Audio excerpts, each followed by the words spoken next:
Le TDAH, c'est le trouble déficit de l'attention avec hyperactivité. C'est un trouble neurodéveloppemental qui débute dans l'enfance, souvent avant l'âge de 12 ans.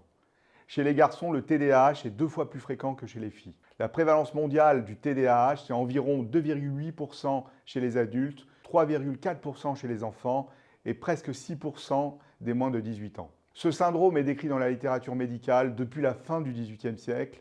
Il ne s'agit pas d'un problème d'éducation, ni d'une crise d'adolescence, ni d'une conséquence d'une surexposition aux écrans. Le TDAH, c'est un trouble persistant avec inattention et ou hyperactivité-impulsivité.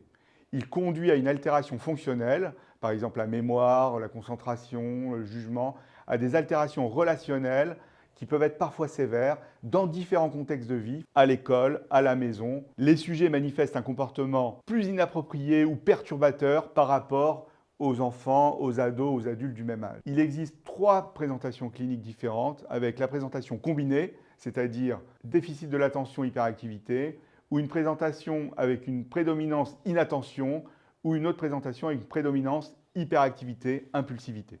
Chez les filles, le TDAH semble moins bien repéré et sous-diagnostiqué. La manifestation la plus fréquente sont les troubles de l'attention. Chez le garçon, la combinaison des 3 symptômes serait la plus fréquente. Et ça se poursuit à l'âge adulte.